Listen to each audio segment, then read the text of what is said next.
Aš, aisčių dvasia, kreipiuosi į tuos, kurie mane girdi. Pabuskite ir kelkitės. Pabuskite ir kelkitės. Pabuskite ir kelkitės. Laikas lemtingas suėjo. Mažai jūsų liko. Tie, kurie girdi, kelkitės. Tie, kurie keliasi, eikite. Eikite ir darykite. Pečius suglauskite. Ratus sustokite. Širdį nuo širdies įžiebkite. Lietuva, mano dukra, vienintelė gyva likusi. Žuvo kiti vaikai. Išėjo ir negrįš. Latvius brolius, savosius paremkite, ranką paduokite, širdies meilę ir stiprumą pasiųskite. Žūsta šie mano vaikai. Kartu stokitės. Visada sakiau, kad kartu laikytis reikia, kad stipresni būtumėte. Darna stiprybę duoda, nedarna ją atima. Šitaip žmoguje, šitaip šeimose, šitaip reikaluose, šitaip valstybėse. Su darna ir valia išlikite. Stokite, atsitieskite, išdidų savo tautos šaknimis būkite, bet nesididžiuokite. Didžiuokliai neturi darnos. Jie nesantaikos kėlėjais virsta. Netapsite tokiais, jeigu mane už savo tėvą, motiną priimsite.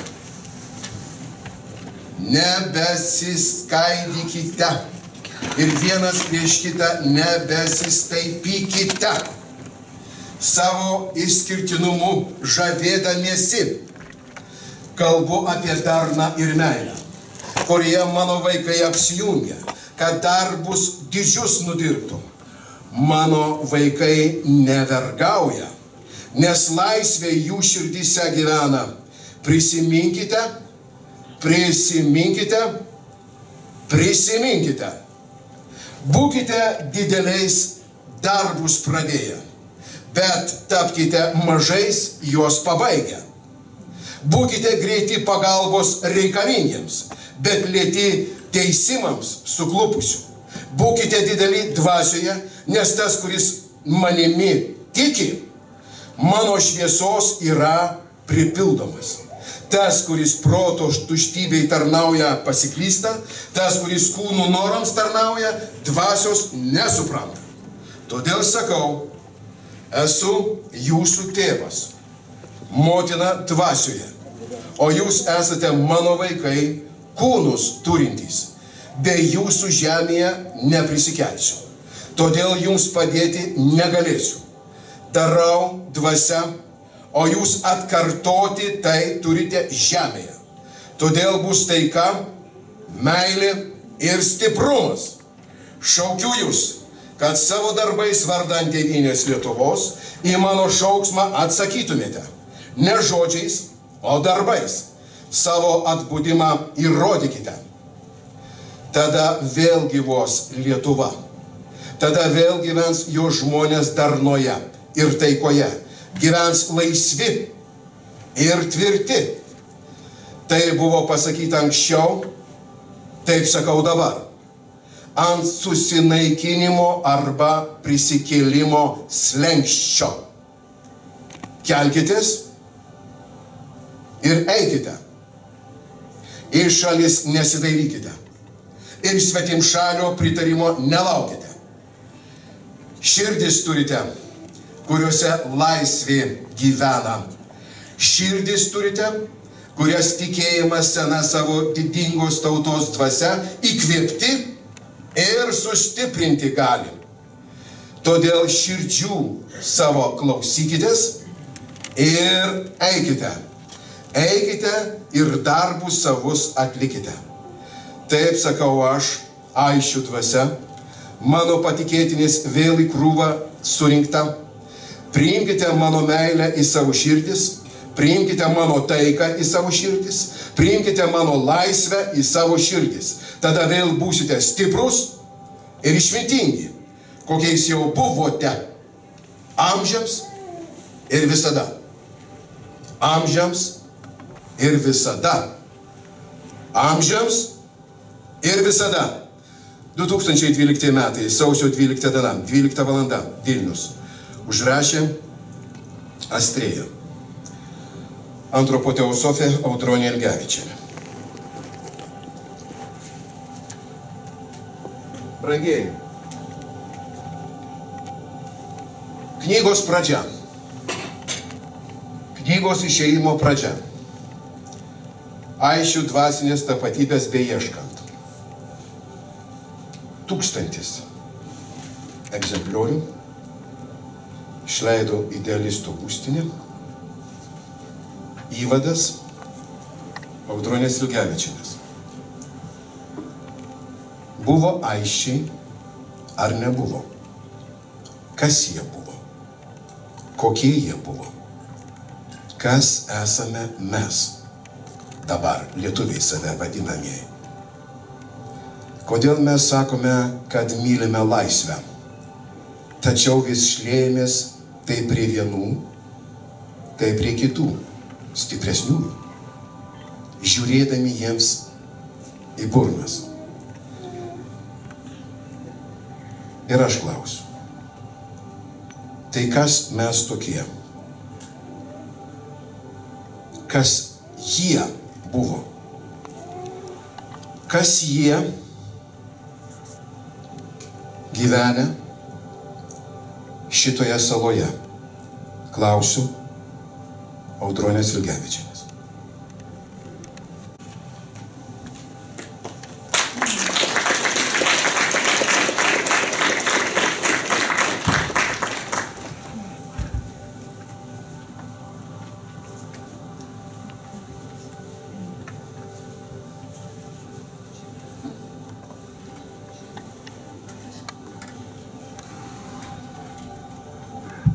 Tai buvo aisčiai, ar jų nebuvo?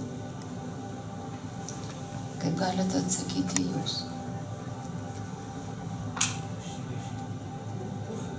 Kiek giliai jums tai rūpi?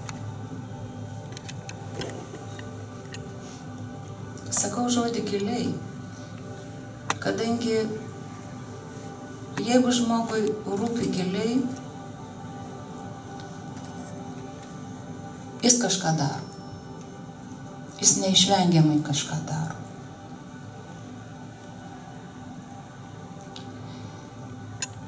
Taigi, Lietuvos tema jau buvo mano knygose, buvo Lietuvos šauksmas. Ši knyga veikė po visą Lietuvą. Tiesioginė ta žodžio prasme. Po to buvo sakmė apie Aisčius. Ji veikė po visą Europą, pradedant nuo Vyslos žiočių ir baigiant Egiptu, o galiausiai baigiant Sembos pusiasalį.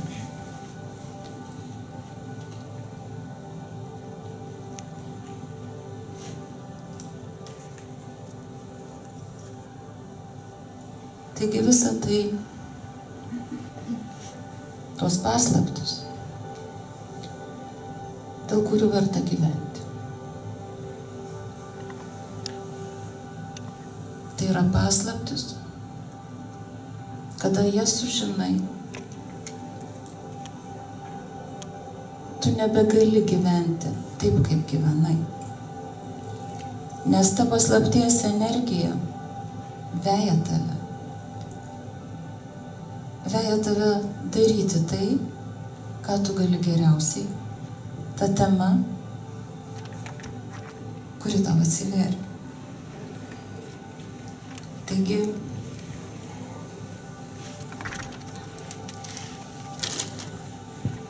kiekvienas knygos viršelis, kuris mes leidžiam, jisai visada atspindi knygos turinį. Taigi čia viršelis tai yra sala. Jūs ją matote ir ekrane, tačiau šiek tiek kitaip, negu kada yra ant viršelio.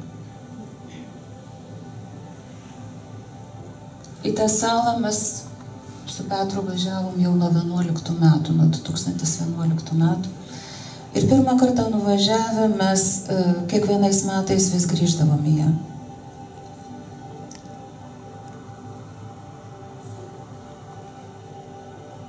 Traukė tos salos energiją.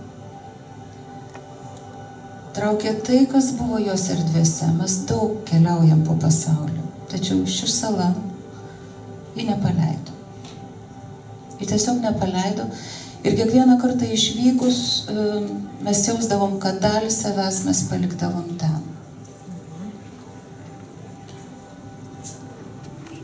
Ir tada, užpernai, tai buvo 2015 metai, atsivėrė kodėl. Nes jeigu jūs kažkas kažkur traukia, reiškia yra tas kodėl. Jis turi kažkada atsiverti. Taigi ir knygos viršelis. Sala čia buvo fotografuota 2011 metais. Mes išvažinėjom iš jos tą kartą. Išvažinėjom anksti ryte. Tai yra seniausia misterijų sala. Tai yra Kabirų, didžiųjų dievų šventyklos.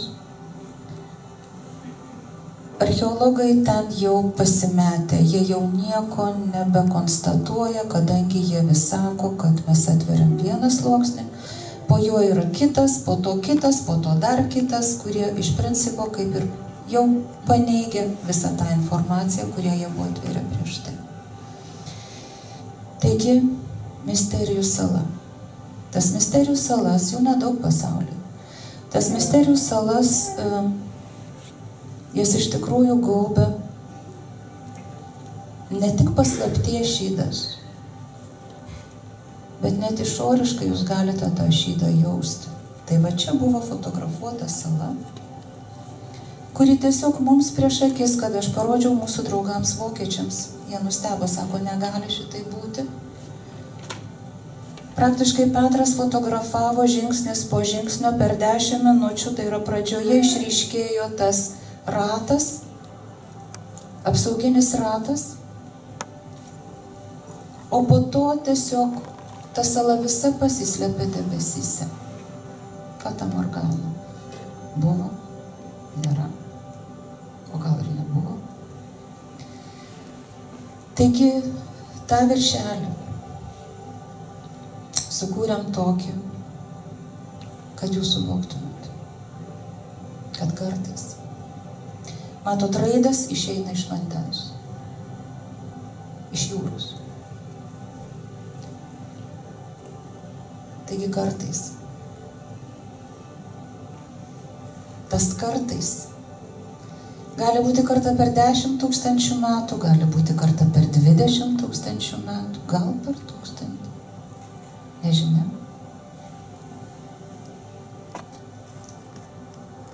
Ilgai slėpta paslaptis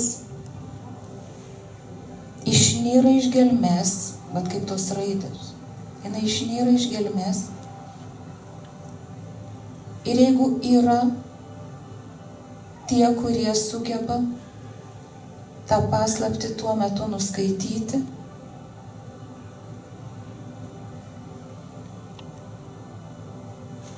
visą tai galima iš tikrųjų panaudoti ir pritaikyti be galo prasmingai, nes tam buvo laikas. Po to, jeigu niekam tos paslapties nebereikia, ji vėl pasislėpė gelmėse. Iki kito karto, galbūt už daug 1000 metų, o galbūt amžinai. Taigi, 2015, tada su mumis dar keliavo Sonata Nevulienė, kuri moka graikiškai. Mes nuėjom į šventyklą, į kurią kiekvienais metais eidavom ir ne po kartą. Ir jos sergėtojas mums vėl klausia tradiciškai, iš kur jūs? Sakom, iš Lietuvos. Sako, iš Lietuvos. Tai jūs namie. Tai mes sakom, kaip namie? Taigi atsiprašau, mūsų namai ten už 3000 kilometrų kažkur tai.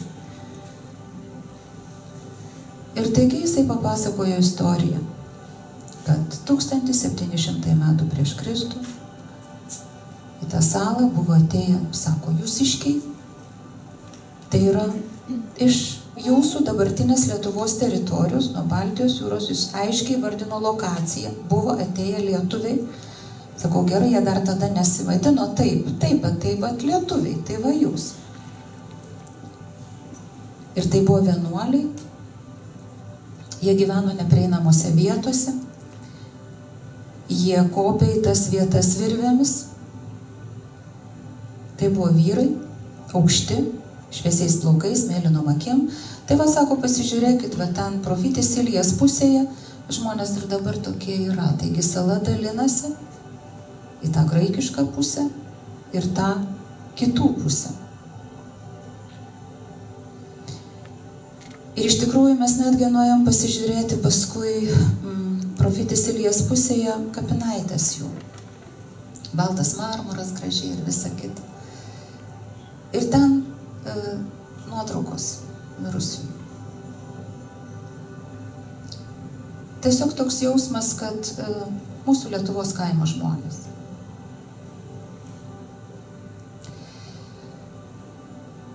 Taigi po to kitas nuėjo pripantrino, sako, palaukit, jūs va pasižiūrėkit, sako, čia yra akmuo, sako, jūs iškiai šitą akmenį atsivežė, sako, čia tokių akmenų nėra, čia rausvas granitas.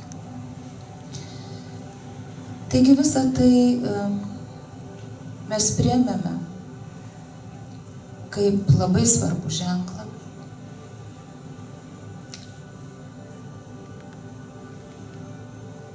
Savotiškai net patvirtinanti sakmės apie Aisčius tematiką. Netgi vietovės, kurios buvo įvardintos jų, sutapo su sakmės apie Aisčius personažų vardais. Taigi nesugalvosi to tyčia. Ar šiaip jau. Ir tada buvo suorganizuota, buvo aišku, kad mes organizuosime ekspediciją. Tam, kad iš tikrųjų nueiti į tas tų žmonių paminėtas vietas, kadangi dar likę yra tie, kurie tai prisimena. Kitaip sakant, kada mes klausėm, iš kur jūs tai žinote, mums ir vienas ir kitas aiškiai pasakė. Man sakė mano mama, kitas sako, man sakė mano tėvas, o jis iš kur žino, o jam jo tėvas sakė, o anam jo tėvas sakė. Kitaip sakant, žodinė perdava visais laikais buvo laikoma pačia patikimiausia informacija. Ir dėl to mes išvykome pernai, taip 16 metais su grupe. Vadinasi, ten buvo įvairių žmonių, įvairių specialybių žmonių. Buvo tie, kurie žino istoriją, buvo tie, kurie žino archeologiją, buvo tie, kurie turi intuityvias įžvalgas. Taigi, išvykome, kad patirti tai ir parvežti apie tai žinią tiems, kam tai rūpi čia Lietuvoje. Nes graikams, kaip nekeista, labai rūpi. Tiems, kurie su mumis kalbėjo. Taigi grįžę mes tą informaciją atidavėm kai kurią akademikų Jovaišai tyrinėti žukes ir visokius kitokius dalykus. Intuityvias įžvalgas sudėjom į knygą, kaip ir įvairias patirtis. Mes praėjom per 2 vietas, liko dar 8. praeisim ir per jas, bet esmė yra nepraėjime tų vietų. Esmė yra aiškių dvasios energijos grąžinime. Taigi, tapatybė. Mes esame įpratę kalbėti apie asmens tapatybę. Ta visi supranta. Gali būti giminės tapatybė. Yra tautos tapatybė. Bet šiuo atveju mes kalbame apie dvasinę tapatybę, kurie apriepia absoliučiai viską ir iš kurios viskas išeina. Taigi, šioj gadynėj, kada žmonės bėga ieškoti skalsesnio kąsnio už vyrus, kada jie nebesupranta, kad mus kaip ir tuos medžius maitina šaknius,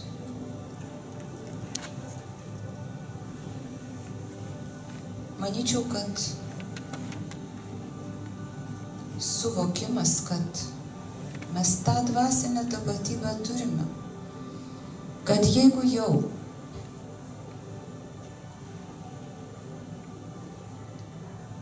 tokie žmonės, kurie dirbo vėliau su graikų žyniais kartu, toje šventykloje, draugiškai, gražiai. Vadinasi, jie turėjo didžiulį dvasinį potencialą ir dėl tam tikrų priežasčių jie pasitraukė į tą teritoriją. Tos priežastys šiek tiek yra paminėtos ir knygoje. Vadinasi,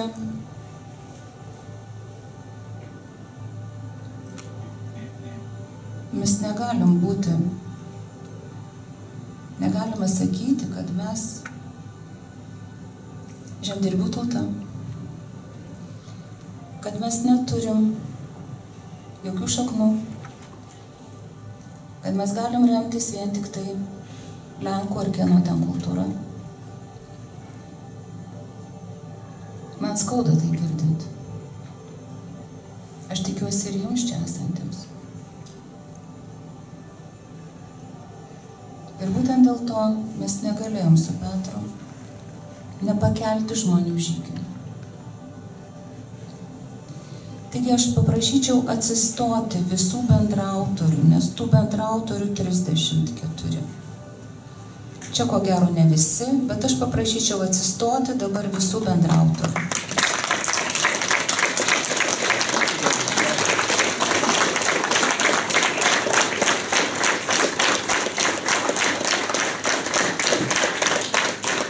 Aš manau, kad jie patys pasakys,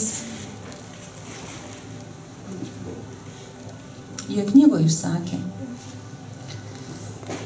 tai, ką jie rado reikalinga išsakyti. Bet aš manyčiau, kad ne vienas iš jų, kad ir ką jie ten be patyrė, o patyrė jie visko,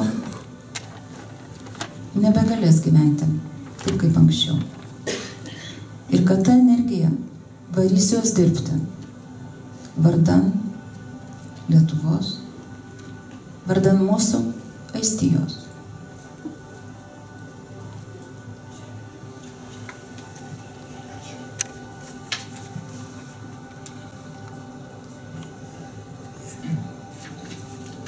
Visai netyčia vakar man atėjo keista toks sakinys, bet ne iš vieno žmogaus lūpų. Sako, padaryk vieną žingsnį dvasios link. Tai sako, dvasia tau dešimteriopai atsilygins ir padės dar daugiau pamatyti. Žinot, taip keistai pagalvojau, čia lygiai taip kaip bažnyčioje. 10 duoda. Bet ko gero, kad tai yra tiesa. Noriu tik pasakyti vieną dalykėlį dar dėl tų 34 žmonių, gal išskyrus kai kurios. Juos užgriuvo iš esmės sunkus buvimas. Sunkus, žinokit. Nes išlaikyti šitą jausmą, patyrimą, suvokimą intuityviai bus labai sunku, ko gero. Todėl aš linkėčiau visiems 34 kuo dažniau būti va toje saloje, vaizdiniais, mintimis, nes jūs padėsite mums patikėti. Patikėti tuo, ką jūs rašote. Dar noriu pacituoti 2016 metais, rugpjūčio 24 dienos jūsų įrašą. Grubiai išvykus iš salos, su Petru likome dar kuriam laikui. Vieni nuėjome į tą pačią vietą, vėjas tai pasipūsdavo, tai visai nutildavo, ta pati vibracija dabar buvo dar stipresnė. Paprašiau platesnio paaiškinimo to, kas buvo pateikta anksčiau. Atsakymas. Aeolas tai vėjų karalius. Aš Aeolis. Graikiškai Aeolis, lietuviškai Eolis. Eolių vietų sergėtojas ir budėtojas. Čia dirbo tie, kurias jūs aiščiais vadinate. Kitaip jie tada vadinosi, bet ne tai svarbu. Sunku dabar bet kurios tautos šaknis surasti. Šaukėme jūs, kaip Dievo vaikų tautos likučius, kad dvasios galybę mūsų saugomą priimtumėte, supratę, kad visos tautos yra to paties tėvo vaikai. Mažai liko Dievo vaikų, įspaudus turinčių. Esate tokie, šaukime jūs, kaip ir kitus, kaip jūs, kad visi kartu dvasioje susijungę, pasaulio dvasią prikeltumėte. Tik šitaip dvasios skliautas vėl galės nusileisti į žemę ir žemę apglėbti. Bet tikinčiųjų dvasia nepavyks. Dabar norėčiau keletą ištraukėlių paskaityti iš antros dalies istorinis ir archeologinis kontekstas. Tai yra Audrius Žalakevičius, verslininkas. Įsilaipinus saloje tą pačią akimirką apima jausmą, sugrįžai namo. Keliavai iš namų 1000 kilometrų, kad atkeliautum į namus. Tai būsina už laiko ir erdvės suvokimo ribų. Žydai visada pabrėžia, kad į Jeruzalę nevažiuojama, neeinama, nekeliaujama, o kylama. Saloje taip pat visada kylama, net jeigu leidėsi nuo Fengari, aukščiausiojo salos taško, 1664 metrai. Petras Ilgevičius, antropoteosofas. Ateik erdvėse, įžiebtoji, ozų, ugnie.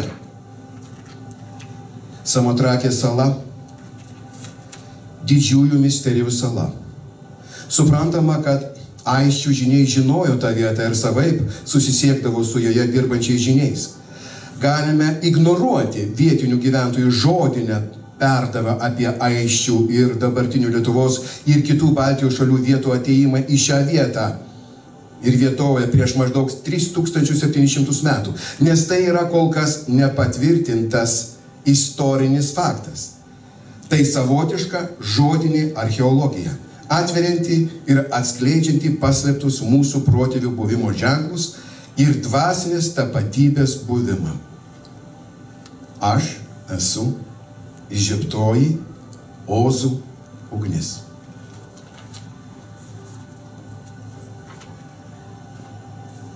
Violeta Skinderienė, pedagogė. Šiuolaikinėje Lietuvos visuomenėje materialinės ir dvasinės kultūrų santykis yra neproporcingai iškreiptas, o tautinis savimonės nykimas yra didelė valstybės ir tautos problema ir grėsmė. Todėl svarbu, kad mūsų ir ateinančios kartos žinotų, jog yra ne tik žemdirbių tautos vaikai, bet ir amžinasias vertybės puoselėjančios tautos dalis ir bent jau susimąstytų, ar verta ją palikti sunkią valandą.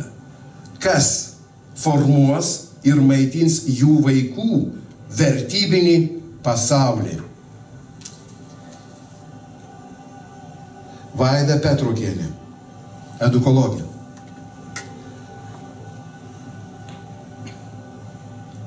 Kur branginami kultūros lobiai, ten tauta semsis tvirtybės iš praeities. Ten jį įsiugdys savimonę ir išsaugos savo garbę. Tai ne abstrakčios savokos, bet realiausia paskata geresniai ateičiai. Tikrasis džiaugsmas ten, kur kultūros šaknys gyvos. Daina ir įvairi kūrybos raiška galima ten, kur tauta vertina savo didžią praeitį ir darbuojasi ateičiai. Nesykį teko kalbėti apie vartus į ateitį. Juk vien vartų savoka jau yra priesakas kurti. Vartus reikia pastatyti, reikia stipriai įkalti stulpus, kad vartai atrodytų patraukliai, jie turi būti gražus. Suprantama, nežinantis apie savo praeitį, negali mąstyti apie ateitį. Ir lietuvių ąžuolynuose, kur po šaknimis ir akmenimis slypi senųjų protėvių aukurai, ateitis jau suvokiama šviesiai, priimama kuo palankiausiai, kuo plačiausia prasme, su abipusė džiugesio šypsena. 1936 metai Urutsvati Himalajai iš Nikolajaus Rericho dienoraščio. Lietuva. Taigi, brangiai, aš čia dar norėčiau daugiau paskaityti, bet aš matau, kad laikas bėga nenumaldomai. Todėl prašyčiau tų, kurie moka dar dainuoti, giedoti, ateiti čia. Padainuosim latvišką dainą, verstą į lietuvių kalbą.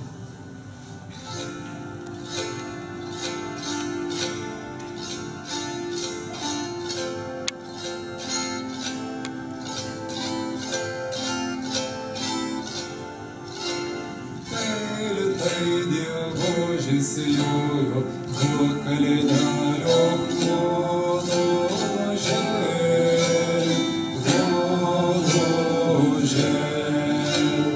nekliudydams Jėvos žiedo, vyratojo žinams složė.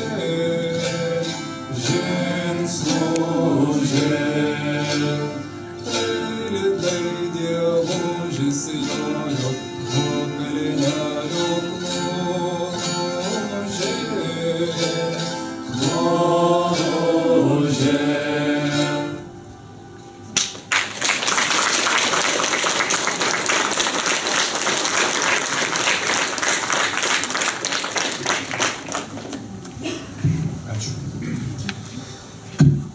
Dabar kviečiu prie mikrofono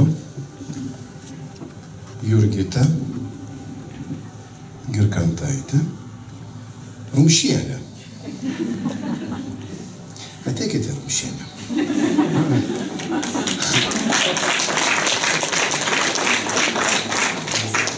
Aš noriu jums kai ką paskaityti. Ką jūs prirašė? Žinokit, skaičiau jūsų tą istorinio ir archeologinio konteksto rėmuose tą visą reikalą. Ir galvojau, va, čia yra vienas iš muškietininkų, kuris netiki, paprasčiausiai kritikuoja, ieško tokių mokslinių pagrindų. Bet 109 puslapyje aš surandu tokį vieną sakinuką. Aiščiai ir jų idėja man yra tas tikrumas, kurio ieškojau. Tas pagrindas, ant kurio noriu stovėti, tos vertybės, kuriomis noriu vadovautis ir perduoti savo vaikams. Aš suprantu, jūs čia dar rašote abejonių naktį, kažkada tai ten vėl abejonių naktis ateina, bet visas, kiek čia jų daug? Čia daug yra, vadinasi, skaičiau ir nelabai ką aš supratau. Dėl to, kad yra labai daug skaičių, labai daug pavardžių, labai daug viskas eina. Ir dabar pasakykite, tada kur jūs? Toj pusėj ar toj pusėj? Prašau.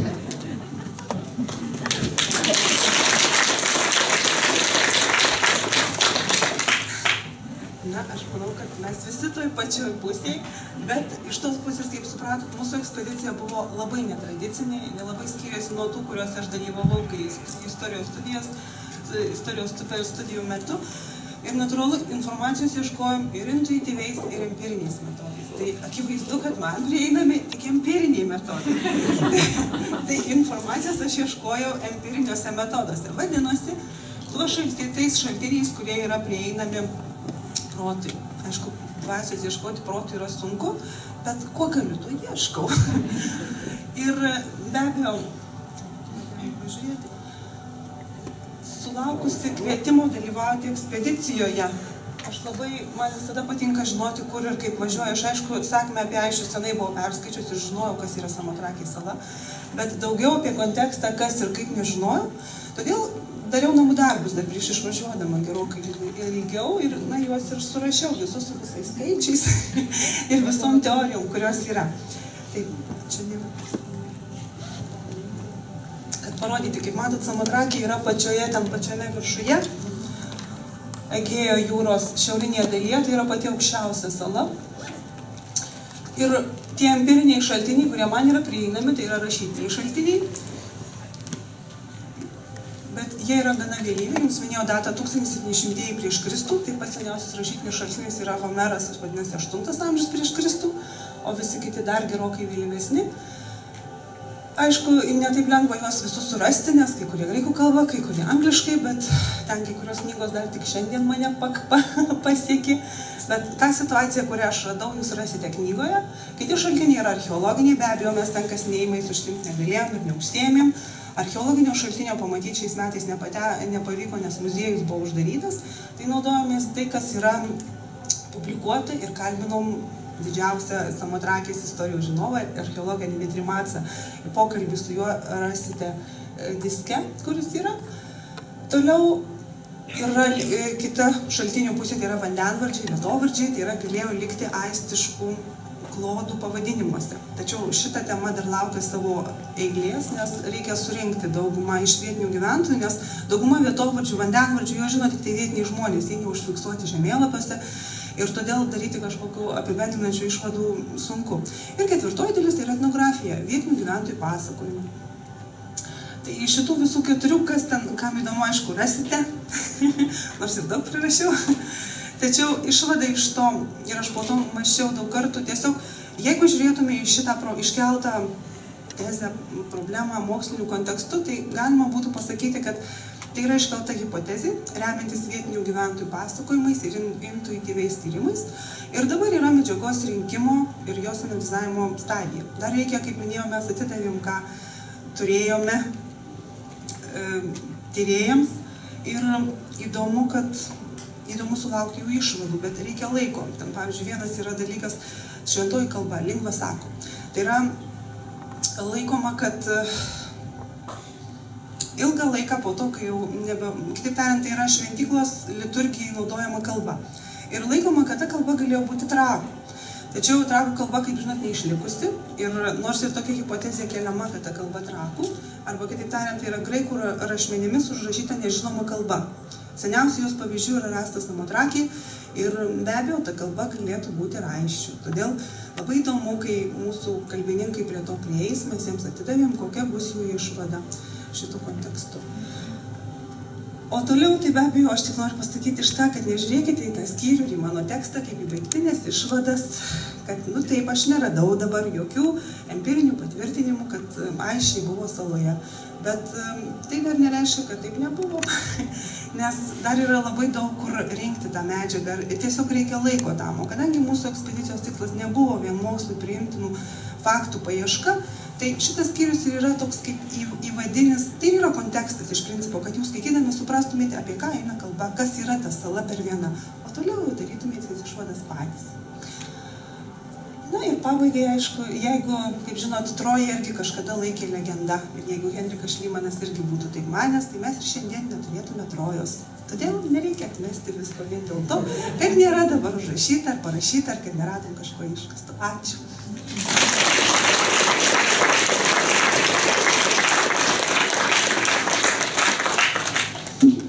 Bet žinot, kol kas mes esam dar tokia tauta, Nežinau, bent apie save kalbu aš.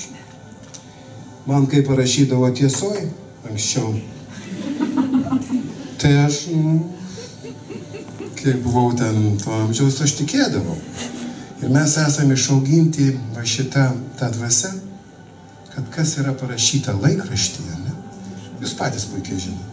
Laikraštyje, vadinasi, tai yra tik tai taip. Ir ne kitaip. Ten melo būti negali. Taip, kad brangioji Jurgita, žinot, aš kai skaičiau, dar kartelį skaičiau, žinokit, taip sunkiai, taip ėjo, galvoju, kaip šitai, kada. Ir pagaliau, žinot, knyga nėra lengva, kaip jūs galvojat, kurie neskaitė dar. Jinai nėra lengva. Iš ten išeina žmonių ir patirtys, intuityvūs dalykai, ir tai suponuoja, pavyzdžiui, manyje, žinot, beveik aš galėčiau pasakyti, kokie 10-15%, kad aš ten pabuvau. Jo labiau, kad yra joje DVD diskas. Ir ten yra vienas kadras, teisingiau ne kadras, gal ten yra 2 minutės, kur tuos, kurie yra, kaip sakoma, tie netikintis, duok man pirštuką įkišti į žaizdą ir tada aš patikėsiu. Ten yra vienas kadras, kur akmuo per keletą sekundžių aprasoja aliejų. Žinokit, tai čia yra kartu ir įdomu, ir baisu. Tikrai baisu. Dėl to, kad tai diena, paprasčiausia diena, žmonės stovėjo, ką tik kalbėjo ir staiga 1-2 ir tas aliejus sunkėsi iš akmens. Tai va, dabar dar norėčiau pristatyti Jurgitą Štrimeikytę Virbickienę, trenerę. Jinai dar rašo iš patirčių srities tenai iš tos dalies. Sakysite, ir kam ieškoti tų šaknų, tikėti jomis? Ateikite. Juk niekas dar nepatvirtino, kur jų pradžia ir apskritai jos yra. Ir nereikia jų ieškoti, nes ieškosit protu, o tai sukels abejonių ir daug klausimų. Būtent.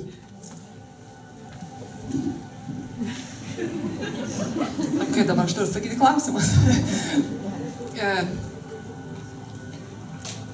Kai buvo, nežinau, sakykime, pasiūlyta pasisakyti už tos žmonės, kurie buvo toj saloj, pasakiau taip, nes turėjau tai pasakyti. Ir apie kelionę, kol ką aš pasakysiu žmonėm, kurie nebuvo ten. Tai yra per daug asmeniška, per daug neapčiuopiama, per daug gilu, per daug, visko per daug. Ir aš kalbėsiu tik iš savo varpinės, nes man atrodo, kiekvienas mes ėjom prie tos savotiškai, asmeniškai ir pajutom tą asmeniškai. Visi skirtingai. Ir galvojau apie tą kelionę ir atėjo tokia mintis, aš ją papuoliau labai netikėtai.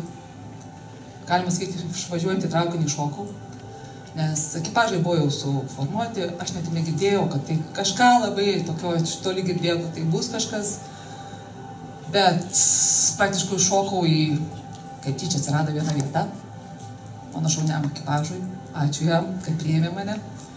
Ir turėjau dar, aišku, gavau porą dienų pagalvoti, bet aš tą akimirką žinau, kad aš važiuosiu. Nors žinau, kad turėjau reikalų, kurie teks sutvarkyti, nes buvo darbiniai reikalai, bet kaip nekeista, absoliučiai jokių kliūdžių nesutikau. Viskas buvo tarsi palaiminta. Ir paskui galvojau, kaip aš papuoliau tą kelionę. Tikriausiai jinai prasidėjo daug anksčiau. Tai nebuvo pernai. Jinai prasidėjo arba, nežinau, arba aš buvau ruošiama, arba aš sakau, kažkas mane vedė gal už rankos. Pirmiausia, nuo prašiausių klausimų, kuriem kyla tikriausiai visiems. Kokia prasmė? Kokia prasmė? Kokia prasmė gimti, kokia prasmė mirti, kokia prasmė gyventi? Valgyti, dirbti, kentėti, miegoti, gimdyti, vėl dirbti, užsikasti, nežinau. Man tas klausimas taip užkyla, kodėl? Beprasmiška. Ir, aišku, gyvenimas pažiūrė savo tam tikrų situacijų, kur reikia pradėti ieškoti, kodėl. Ir pirmiausia, atradau antroposofiją, taip, kuri atsakė man daug klausimų, kurie suskambėjo su mano vidu atsakymai. Aišku, yra labai dar daug, ten gilu ir ten man dar toli, ir kas jau aš dar ten man to ilgai, bet tas pirmas buvo tenai. Antras buvo knyga Lietuvos šauksmas. Tai buvo per keletą metų, tai nebuvo netgi per metus, tai buvo per keletą metų, kurią perskaičius vietom skaitydama vos laikiau ašaras. Kodėl? Ne iš gailesčio, iš pasididžiavimo, kad esu lietuvė. Ir prisipažinsiu vieną savo tokį, sakykime, nežinau, paslaptis, nepaslaptis. Esu sporto srities ir visada, kai žiūriu sporto, sakykime, varžybas ar rungtynės, tai svarbės labai ir kai tam tikra šalis laimė kažkokį auksų medalį ir kai stoja sportininkai pakilos ir groja himną. Praktiškai visada esu ant ribos ašarų paleidimo, nes man teko stovėti vieną kartą. Ir žinau, kas tai yra, ir žinau, kiek tai atiduodi tai mažai akimirkai. Ir jie verkia visi dėl to, nes jie žino, kiek tai kainavo tai. Kiek jie dėjo tai, kiek kančios, kiek skausmo, kiek visko. Ir kiek reikėjo nusivilti, kiek keltis, eiti, vėl iš naujo pradėti, viską. Tai visi jie verkia dėl to, tą akimirką. Ir jie žino, kad tai vertėjo. Ir perskaičius tą knygą, man norėjosi bėgti visiems kiš, pažiūrėkit, mes kokie stiprus, kokie mes galim gyventi darniai, kaip mes mokėjom, kaip mes gyvenom. Kodėl mes dabar vienas kitam norim kas gerklę? Kodėl negalim taip kaip anksčiau? Ir trečias, sakmė apie Aisčius. Skaitydama ją, žinau, man kišosi protas ir visą laiką klaustukų dėjo labai daug ir galvoju, jeigu aš leisiu jam čia įsisiautėti, pas mane klausimų bus begalė daug ir aš atsakymų beieškodama tikrai čia pasiklysiu. Tai aš tą knygą paleidau, taip, per širdį, skaičiau, priėmiau, perėjau ir gana greitai labai. Ir paskutinis toksai, vis tarp bendraminčių pasikirsdavo kalbos apie paslaptingą salą. Vis kažkas būdavo. Smalsu ir sakydavo, iš ten nesinori sugrįžti. Esu keliavus daug kur, gal tas žmogiškas smalsumas, visada nugali. Kas ten per tokia sala, kad iš jos nesinori sugrįžti? Kas ten tokio yra? Ir taip nestaiga viskas sudėjo į vieną vietą. Ir sala, ir, sakykime, Lietuvos, Aiščiai, tas kažkas ką jauti viduje.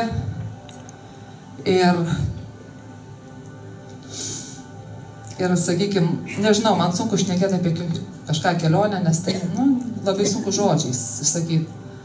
Nežinau, man susidarė toks vaizdinys. Tarsi sėdus Lietuvoje, prie Lietuvos-Lenkijos sienos į mašiną, aš buvau tarsi toksai kokonas, žinok, nusėtais tokiais, kaip kaštonas, tokiais pikliukais. Ir kol važiavau, sakykime, per visą Europą mes keliavom, tos kelionės metu visą laiką nuo manęs byrėjo spygliukai. Tarsi mano kūne kažkas spaudė mygtukus ir tam tikros vietos išeidavo tam tikrą įtampą. Ir paskutinę, sakykime, dieną Aleksandropolį prieš kitą rytą išplaukėm į salą, tarsi, nežinau, kažkoks, sakykime, spyglys, didesnis spyglys nukrito nuo manęs. Ir štai mes atplaukėm į salą.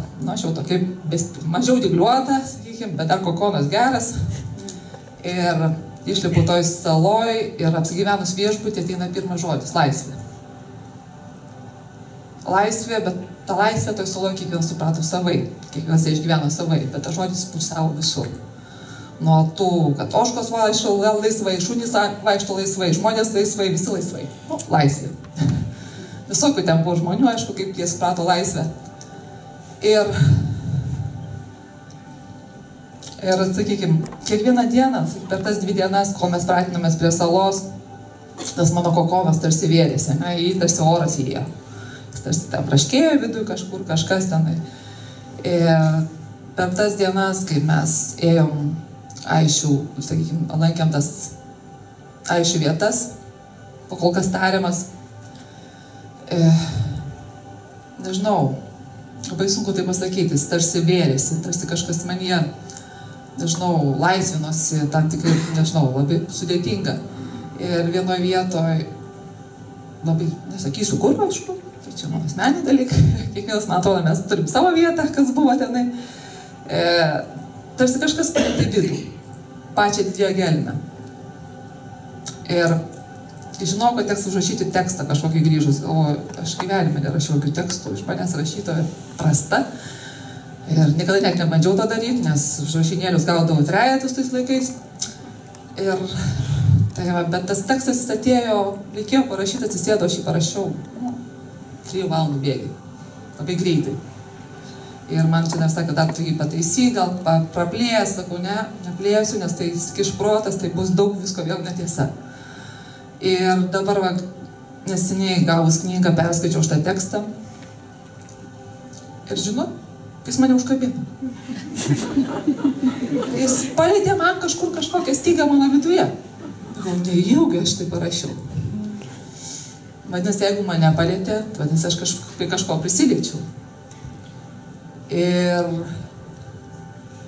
aš labai tikiuosi, kad kažkas skaitys šitą knygą, kad paliestų kažką viduje, tą stygelę, kuri norėtųsi, sakykime, ieškoti harmonijos ir darnos, tiek pradedant savyje, paskui nešant tai į šeimą, paskui plečiant toliau.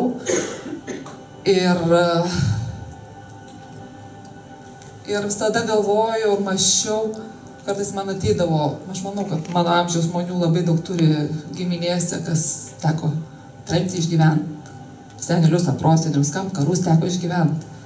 Kam kažką dar, sakykime, priespaudas, kas kalėjimus įsėdėjo už savo Lietuvos kalbos, sakykime, išsaugojimą. Tai jis galvoja, iš kur jie tokie buvo stiprus? Iš kur? Iš kur jie sėmėsi? Tai ne dabar, kai mes čia sėdėm, pažiūrėkit, kiek parduotuvių pilna. Jie kiek nori visko. Nieks į kalėjimus nieko nedaro, neuždarinėja be reikalo, nieks į Sibirą nieko netrėmė. Iš kur jie tokie buvo stiprus? Turėjo iš kažkur tai semtis. Iš kur? Vadinasi, kažką mes turim viduj. Iš ko mes galim pasisemti jėgų. Aš tai suprantu taip dvasinę tapatybę. Tai ta šerdė, iš kurią gali leistis, kada labai labai sunku, ten kažko ieškoti, įkvėpti ir, sakykime, kaip po vandeniu. Kažkur kažką rasti, pasiimti ir iškilti į viršų. Ir kai pradėsi dust, vėl nerti, vėl ieškoti. Ačiū.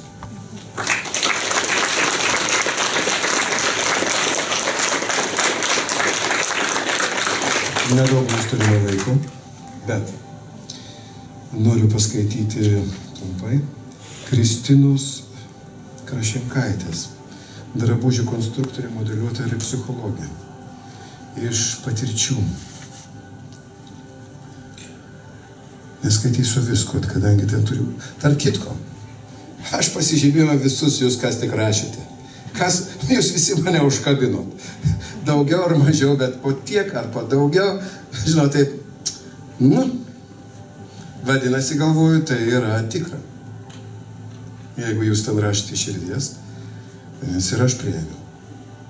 Tai yra iš tikrųjų širdingi dalykai.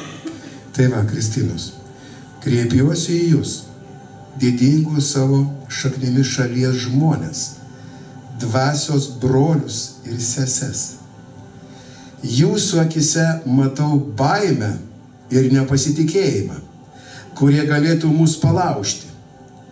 Gal ir išauš diena, kai nebeliks drąsos siekti tikslų, kai suabejoja pasirinktų kelių išduosime protėviams duotą žodį. Tačiau tokia diena bus ne šiandien. Man tai. O dabar noriu pakviesti prie mikrofono Astą Kasperavičienę. Nedalyvė, ar ne? Jis skaitė knygą. Perskaitė. Prašau.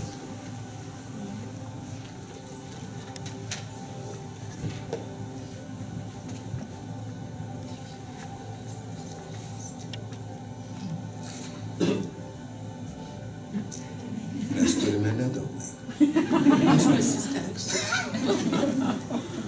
Taip. Sudėtinga kalbėti apie šią knygą, kaip aprėpti neaprėpiamą.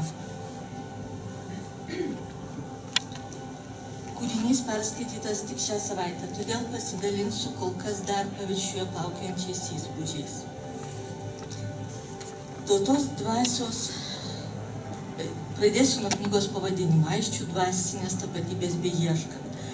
Aisčių tautos istorinės tapatybės gairės buvo nubrėžtos akmėje apie Aisčius. Naujai išleistoje knygoje visas dėmesys sutelkiamas Aisčių dvasiniai tapatybei atskleisti. Tautos dvasios svarba Aisčių likimo kontekste giliai išdėstyta Audronės ir Petro Ilgevičių rašytuose šios knygos skyriuose. Ekspedicijos dalyviai apmąsto naujai atsiskleidusias tautos dvasios tėvynės šaknų tautiškumo temas, dalijasi kelionės įspūdžiais ir atradimais. Visų autorių tekstai yra vienodai svarbus ir vertingi, juos visus reikia skaityti, įsimedituoti daug kartų. Piešiniai, nuotraukos ir filmuota medžiaga, tokie pat svarbus knygos elementai kaip ir tekstai, papildo ir praplečia juos, leidžia mums, nebuvusiems Samotrakėje, apsilankyti joje, pajusti salos dvasią bei geografinį savitumą, tarsi skaitytum kelionių almanachą.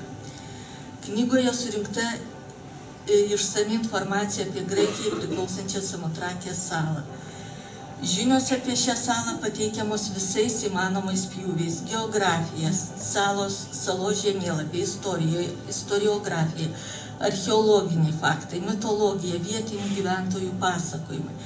Esu įsitikinusi, jei knyga būtų išversta į vokiečių ar anglų kalbas, neišvengiamai papildytų tarptautinės bibliografijos apie Samotrakės salą sąrašą.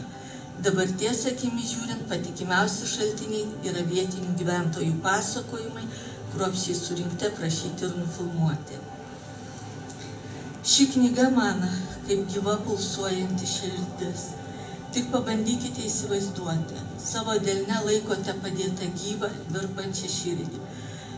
Tai su kokia atida, pagarba ir atsargumu skaitant reikia versti puslapį po puslapio, kad neišbaidytum, nesuardytum to, kas atiteka iš skaidrių erdvių esančių už teksto, tiesiai iš Samotrakės saloje esančios didžiųjų dievų šventyklos. Patarčiau šią knygą skaityti pailsėjus ir nurimus po dienos darbų, neskubant, tarsi taupiai ir pagarbiai geriant skaidraus gyvojo šaltinio vandenį, gurkšnelis po gurkšnelio, tekstą po teksto, leidžiant šviesai ir tikrumui įsilieti į mūsų širdis. Nors turiu prisipažinti, kad iš pradžių pati pripuoliau prie knygos ir gėriau ją, ko nespringdama dideliais gurkšniais, kaip ilgai dykumoje klaidžiojo žmogus pripuola prie išsiilgtojo gaivaus šaltinio ir geria nesitraukdamas tol, kol pagaliau visas kūnas atsigauna ir prisipildo gyvybės. Leiskite tam šaltiniui, tai šviesai ir tikrumui tekėti į jūsų gyvenimus. Nuskaidrinti širdis, ištirpdyti nerimo netikrumo ledus, sutraukite neryžtingumo ir nepasitikėjimo varatinklius, apraizgiusius jūsų širdis. Nereikia protų vertinti šaltinio nešamos naudos. Prometėjo atneštą ugnį reikia saugoti, tačiau ši ugnis neskirta vien jūsų namų židiniui kūrenti. Jo švarumu reikia rūpintis ir dosniai dalintis su kitais, skleidžiant jo šviesą, kaip galima plačiau. Tada nebijosime, sutvirtėsime, nebegalėsime ir neleisime savo gyventi kaip anksčiau, droviai nuleisdami akis ir tylėdami, kai šalia trypiamos vertybės ir liejasi melas. Tapsime sąmoningesniais, nebebijosime taikiai, bet tvirtai apginti vertybės ir tiesą. Pasijusim vienu tautos kūnu, kurio gyvybę palaiko plakanti gyva tėvo motinos širdis ir jų priesakai. Tada prisikelsime ir atsidėsime kaip tauta. Pabandžiau įsivaizduoti šios knygos vietą ir reikšmę lietuvių tautai, jos istorijai. Palyginimui prieš akis iškilo knygnešių laikai, kai cariniai Rusijai uždraudus lietuviškas mokyklas, raštą ir kalbą plačiaja prasme, knygnešiai kantriai įveikdami daug kliūčių savo kelyje gabeno lietuviškas knygas iš Prūsijos. Ir rašant atėjo tokia mintis, ar ne tokiu būdu prūsų tauta karmiškai taisė padarytas klaidas, savo erdvėse leisdama augti lietuvybės grūdui, lietuviškų knygų leidybai, taip palaikydama aisčių dvasios gyvastį. Tuo grūdu maitinta ir ugdyta Basanavičiaus karta pasirašė vasario 16-osios nepriklausomybės aktą, prikėlusi Lietuvą lietuviams ir Europai. Panašią istorinę vertę ir reikšmę tautos dvasios gaivinimui, prikėlimui, įtvirtinimui bei puoselėjimui turėtų turėti ir ką tik išleista knyga Aisčių dvasinės tapatybės beieška.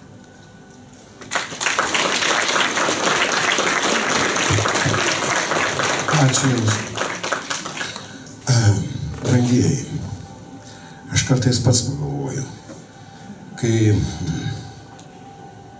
yra tiek daug pilnų žodžių, kurie tave verčia gaudytis, palauk, kas jie man. Žinot, tai nėra, manau, kad tai nėra tuštybė.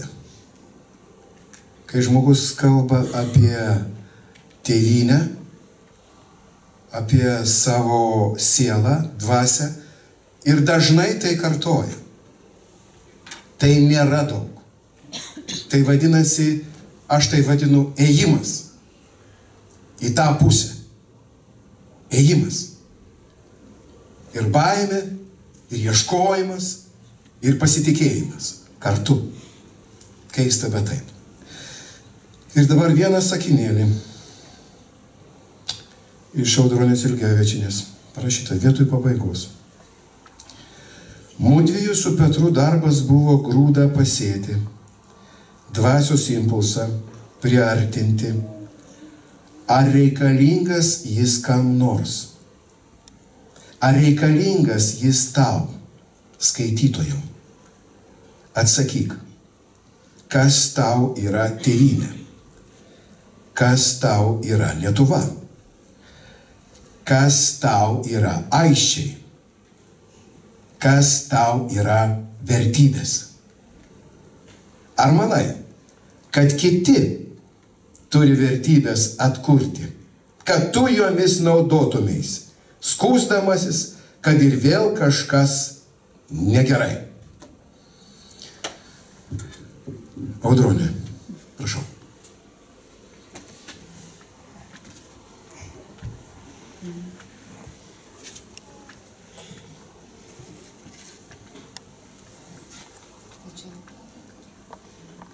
Manyčiau, kad taip.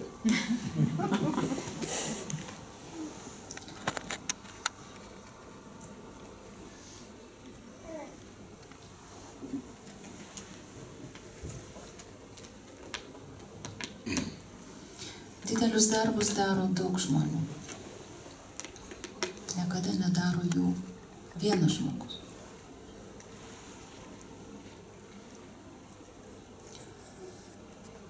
Taigi, Dievas audžia audeklą, o mes visi tame audekle siūlai.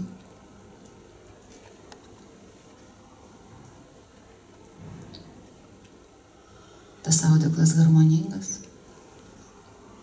gražus, švytintis.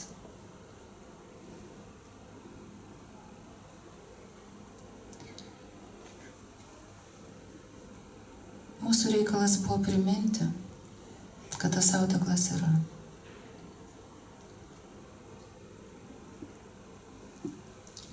Ir kad jūs visi esate siūlojami, turinti savo vietą.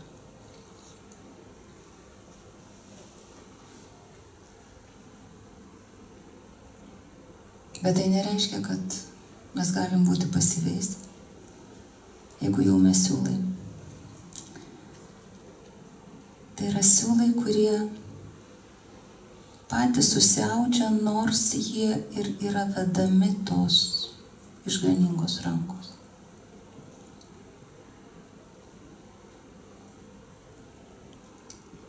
Taigi kiekvienas mes savo indėlį turime į tai įdėti. Taigi visi turi savo darbus. Ir kiekvienas turi juos vykdyti.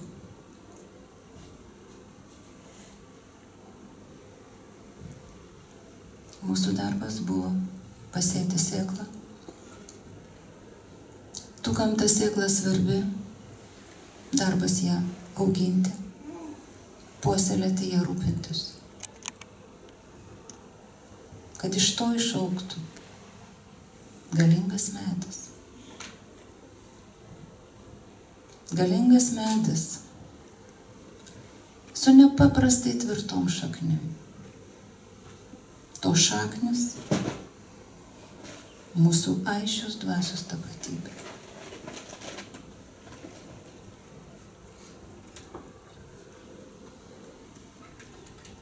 Taigi,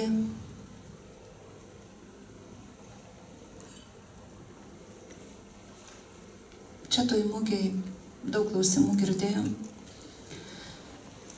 Ar jūs tikit tuo, ką sakot?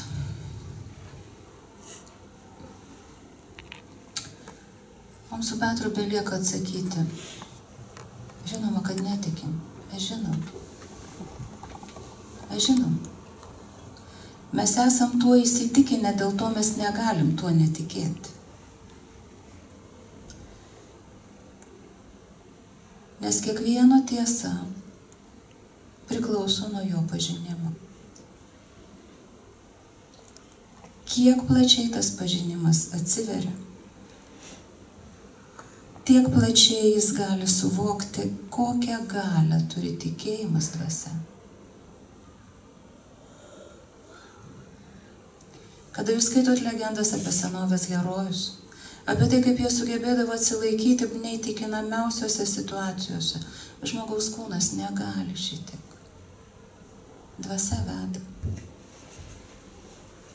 Dvasia palaiko tą kūną, dvasia palaiko ir suteikia neįtikėtiną jėgą. tą mes patys esam patyrę ne kartą. Dėl to, brangieji, aš tikrai nemanau, kad galėčiau pasakyti kažką geriau, negu kad buvo pasakyta Didžiosios Motinos saloje. Mažytė citata.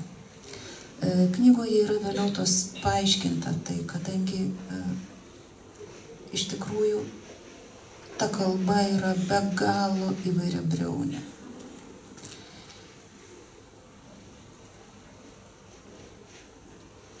Tie, kurie pradžią gerbia, į didingą pabaigą eina, kuri jiems naujos kokybės pradžia tampa.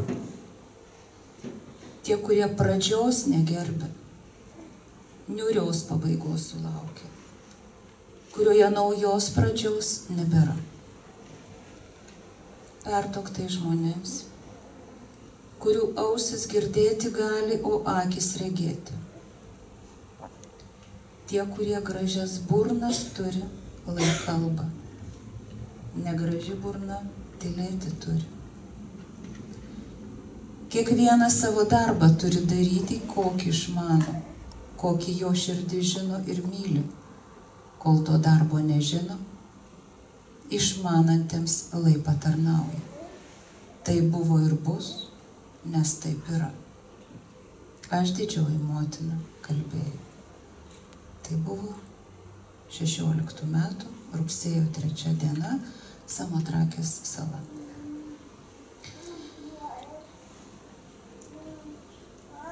Taigi įdomus dalykas dar ir tas, kad dabar, šiuo metu, vyksta saulės užtemimas. Man atrodo, kad didžioji dalis tai žino. Tai iš tikrųjų yra neeiliniai dalykai ir kai kurie klausia, ar jūs čia specialiai tą datą, tokį laiką pasirinkot. Čia sudėtingą laiką pasirinkti. Mes norėjom šeštadienį, mes norėjom salės didesnės, mums davė mažesnės. Tai galiausiai mums pavyko įsiprašyti didesnės salės, va, dabar šiam laikui, kitaip sakant, šitam paskutiniam seansui. Taigi tai reiškia, bet kurie užtemimai, jie turi didžiulę galią. Tačiau pati galia yra jokia. Tai žmogus ją daro, panaudoja kuriančiai arba griaunančiai. Aš pamenu irgi istoriją apie tai, kad irgi prisiminiau kai kuriems stende, kai mes pristatinėjome Antropoteosofijos 1 tomą, tą dieną išsiveržė Heklos vulkanas. Uždengė Europą, savaitę žmonės negalėjo niekur skraidyti. Dabar mes turim užtemimą. Saulės užtemimą. Saulės užtemimas žuvyse. Žuvis paskutinis ženklas, paslapties ženklas. Paslapčių atvėrimo ženklas. Saulės savirealizacija. Vadinasi, paslaptis atverta tam, kad žmonės jie pasinaudotų. Kiekvienas taip, kaip gali, kaip sugeba geriausiai.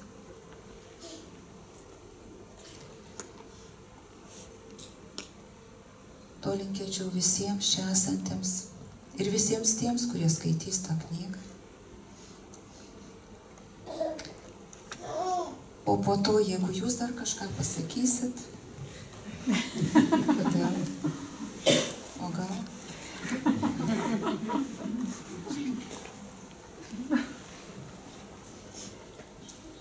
Paprastai mes per užtemimus, per jaunatis, per pilnatis turime savo apeigas, mes meldžiamės savo šventyklai. Čia dabar mes esam čia. Taigi natūralu mes negalim daryti jokių apeigų. Ne vieta, ne laikas.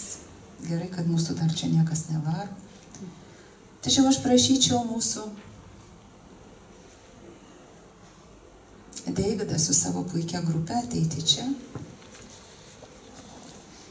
Ir aš pasiūlyčiau visiems sugieduoti aisčių garsus. Tai yra tai, kaip jie senovėje melsdavosi. Taigi, gieduokit aisčių garsus. Ir atiduokit savo širdžių ugnį tiems darbams, kurie mūsų šaliai reikalingi. Tikėkit aisčių dvasia ir gausit palaikymą